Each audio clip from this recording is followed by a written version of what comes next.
Hello, Cancer, Sun, Moon, Rising, and Venus signs. Kamusta po kayo? Sana po yung nasa mabuti kayong kalagayan. Welcome back po sa Star Tarot. Kung bago kayo rito, welcome na welcome din po kayo. Thank you po sa inyong support. I truly appreciate it and God bless you all. Tignan natin mga messages po ninyo for November 11 for Cancer. Navigating by the stars. Follow your bliss, Cancer. Ito yung panawagan sa inyo dito. Sundin ninyo kung anong magpapasaya sa inyo. Sundin ninyo kung anong magbibigay ng contentment sa inyo. Saya, satisfaction. Now, follow your bliss.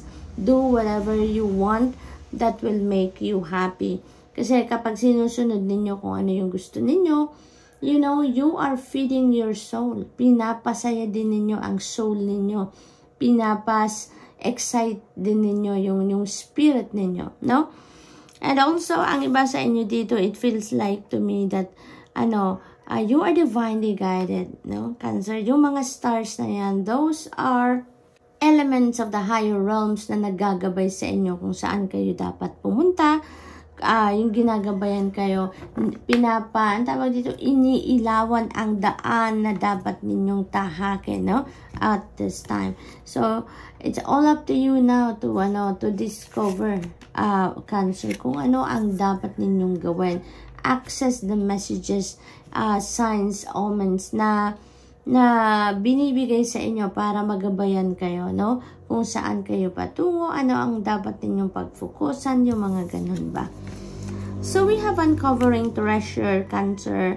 Beneath the surface lies a great bounty. Ayan. So parang ano dito, you are going to discover something na very precious sa inyo, no? Maaaring yan ay mga talents ninyo, skills, gifts, ninyo ang maaaring madiscover ninyo around this time, no? So, maaaring mga ganun din ang ganap. And also, maaaring may mga opportunities dito or situations that are going to reveal itself to you na hindi mo muna sila, wag mo silang i-judge according to how it looks, no? Kung ano ang nasa surface, wag yung i-judge na ganun lang because there is something, no? More important than that beneath the surface. Yung parang pag nag-dig in kayo sa opportunities na yan or sa kung ano man ang sitwasyon na yan, maaaring may ma-discover kayo dyan na talagang makakonsider ninyong treasure, na makakonsider ninyong very precious. So, merong siguro hindi masyadong attractive na opportunity siguro ang may encounter ninyo and maybe ma-ignore ninyo dahil, hindi siya masyadong attractive para sa'yo. Pero, no, pag nag-dig in ka pala, maganda pala ang, let's say, for example, sa trabaho, no? Maaring ang ganda pala ng offer na yan. Maaring maganda yung benefits, maaring maganda yung,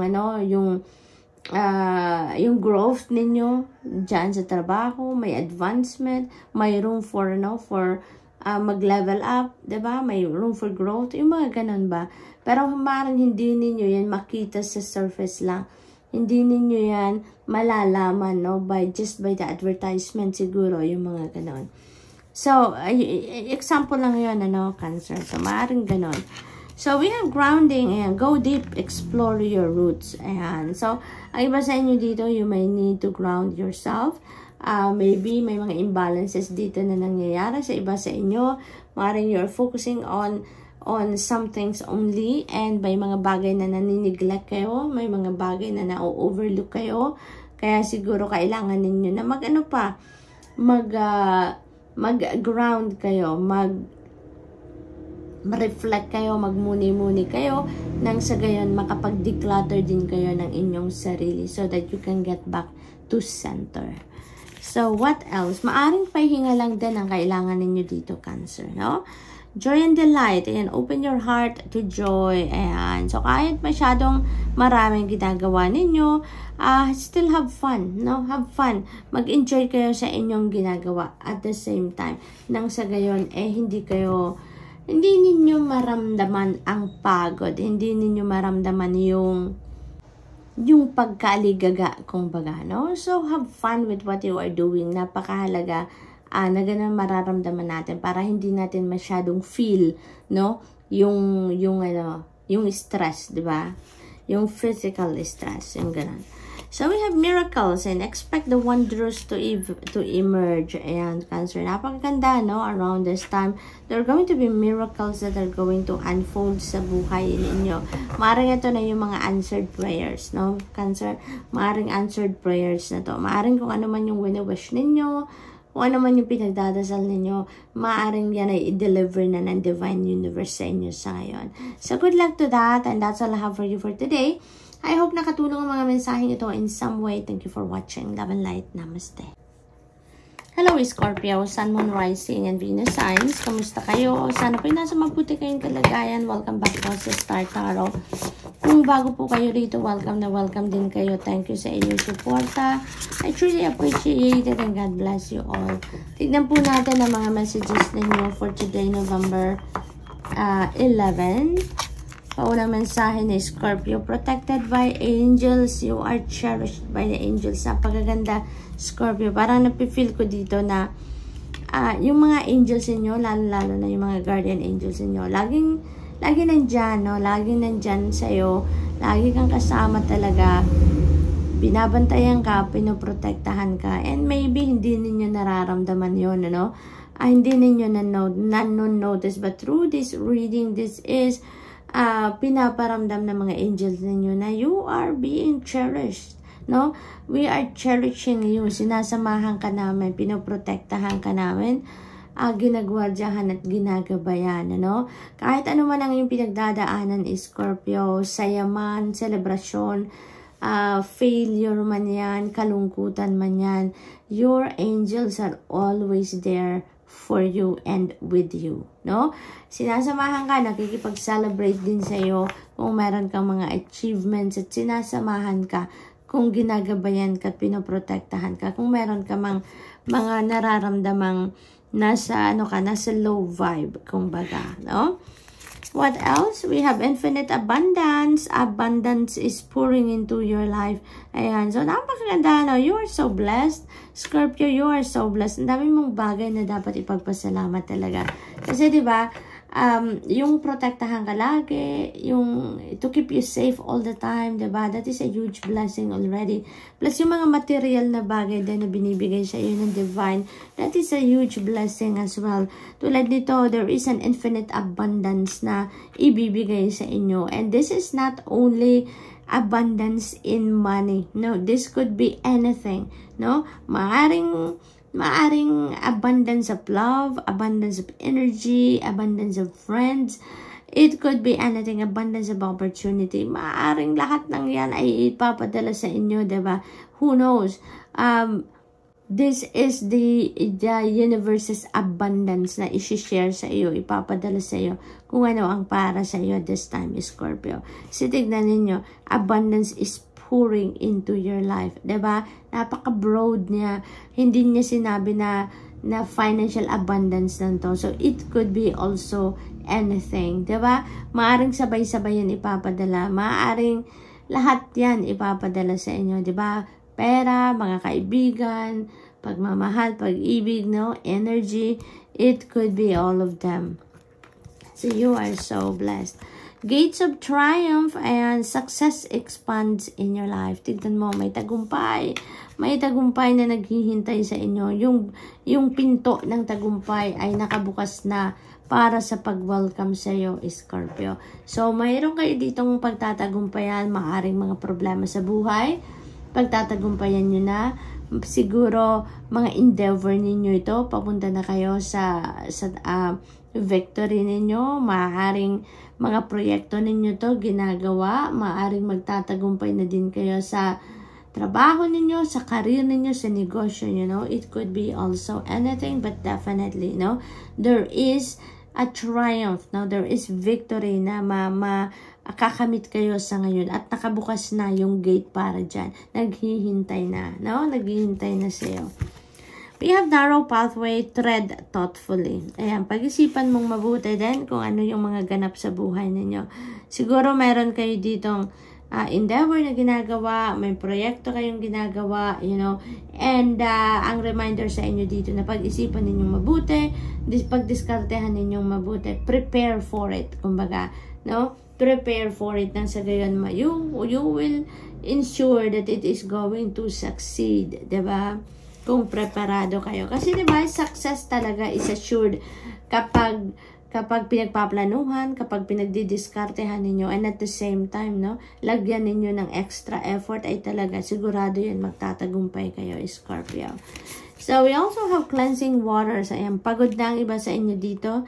Maybe you are physically and mentally and also emotionally exhausted. No? Punong-puno na siguro kayo ng pagod, negativity, no? Negative thoughts, feelings, emotions. Parang may mga ganong ganap. Kaya you really need to clean up yourself. Clean up your energy field, no? Scorpio na sa gayon, maging maaliwalas ang iyong pag-iisip, maging mapayapa ang inyong pakiramdam, maging maluwag, no? Matanggal na sa isip at sa puso ninyo kung ano man yung hindi dapat nandyan, no? Yung negative feelings, thoughts, no? Importanteng maalis yan, no? And let's just focus on what is positive and what is beautiful, no? Nang sa gayon, yun ang mag-manifest sa buhay ninyo, no? So, it's about time for you to cleanse yourself, detoxify and purify yourself, nang sa gayon matanggal yung mga kung ano-anong basura na nandyan, nang sa gayon wala kang barrier para dito sa tagumpay at para dyan sa infinite abundance energy, no? Kasi yung mga negative thoughts, feelings, and emotions, diba, Scorpio, barrier yan between us and our happiness, between us and our success, between us and the blessings, no? Kaya napakahalaga na gawin ninyo, i-detoxify nyo din talaga ang inyong sarili so that you are ready, 100% ready to receive the infinite abundance and the success na naghihintay sa inyo. So, Scorpio, that's all I have for you for today. I hope nakatulong ang mga mensaheng ito in some way. Thank you for watching. Love and light. Namaste. Hello Pisces, Sun, Moon, Rising, and Venus signs. Kamusta kayo? Sana po'y nasa mabuti kayong kalagayan. Welcome back po sa Star Tarot. Kung bago kayo rito, welcome din po kayo. Thank you sa inyong suporta. I truly appreciate it and God bless you all. Tignan natin ang mga messages ninyo for November 11. Unang mensahe ni Pisces, uncovering treasure. Beneath the surface lies a great bounty. Ayan, so napakaganda. Parang merong surprise dito ang Divine Universe sa inyo, no? Maaring yan ay not necessarily na kayamanan talaga, no? Na yung yung tangible, maaring hindi ganon. Maari din naman na oo. But for others of you, no? Ang una ko na pick up dito, maaring this is something na madidiscover ninyo from deep within yourself. Maaring isa itong gift ninyo na madidiscover ninyo. Maaring this is a talent, maaring this is a skill na madidiscover ninyo that is going to bring you prosperity and abundance. Maaring yun ang magiging kapital ninyo para magkaroon kayo ng kaginhawaan sa buhay, no? Pangkaperahan, maaring ganon ang ganap. Maaring talento talaga yan, gift or skill na madidiscover ninyo sa ngayon. Maari din naman na this is an opportunity, no? An opportunity na maaring makuha ninyo, dumating sa inyo, at sa unang tingin siguro, hindi siya very attractive, hindi siya very lucrative ang dating. Pero when you dig deep into it, no, maaaring makikita ninyo, wow, ang ganda pala ng trabaho na to. Let's say, for example, trabaho yan, diba? Ang ganda pala, ang daming benefits pala. There is room for advancement, there is room for growth pala dito. Yung mga ganon ba? So, maaaring ganon ang sitwasyon ng iba sa inyo dito, Pisces. Meron kayo discovering something na talaga naman bonggang-bongga. Ascending the mountain. Now, keep going forward. Keep going forward. Kahit meron kayong mga humps and bumps na madadaanan along your journey, no? Normal lang naman yun, Pisces. Walang perfect na sitwasyon sa buhay, diba? Walang perfect. There's always room for growth. There's always room for improvement, no?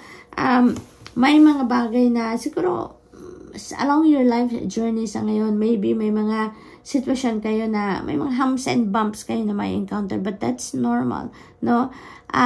Parte yan ng buhay natin para may matutunan tayo, para madagdagan ang wisdom natin, madagdagan ang learnings natin sa buhay, no? So, wag kayong sumuko, no? Just keep moving forward.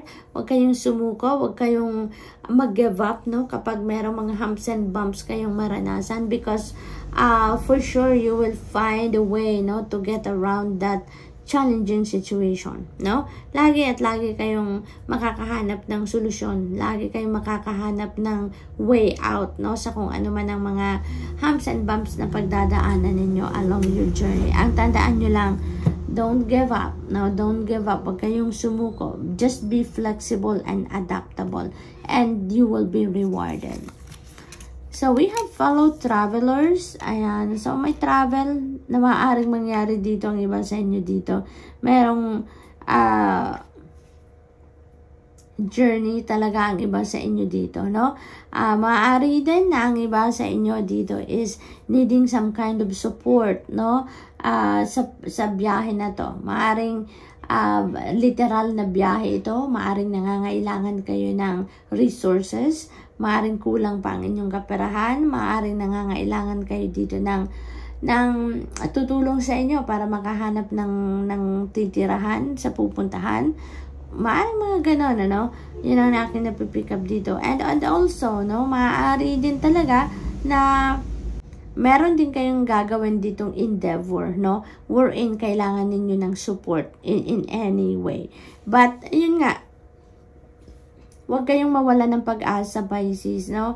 Kasi dadating at dadating ang tulong. Kung ano ang kailangan ninyong support from other people, it will come. Kailangan lang siguro din na you need to reach out to them. No? You need to reach out to people. You need to ask for help, no?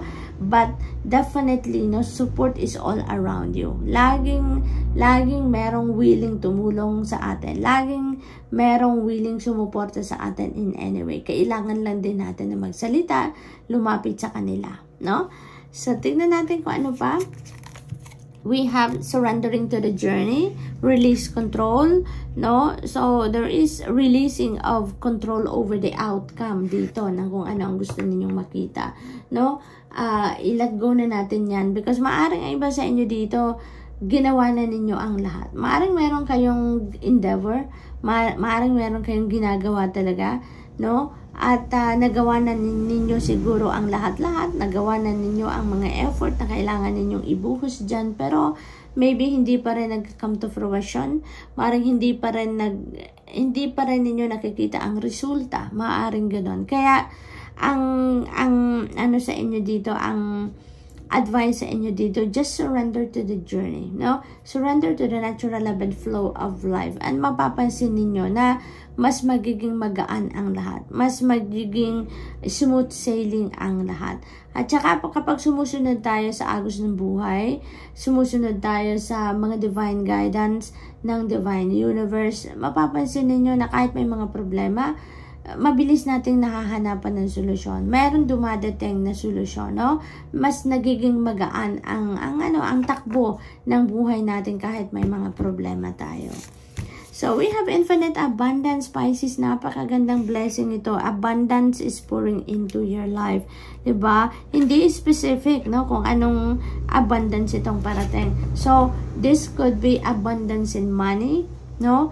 Maaring abundance in love, no? Mayroong abundance of support, abundance of friends, maaring ganon. Depende sa inyong sitwasyon. But it could also be the abundance of the universe talaga ang ibibigay sa inyo. Lahat, diba? Lahat ng kailangan ninyo ibibigay sa inyo in abundance. So, maaring ganon din ang ganap dito. But definitely, this is really a beautiful blessing. Diba? Meron tayong treasure, meron tayong abundance. So, ang daming blessing na parating sa inyo dito, Pisces. So, that's all I have for you for today.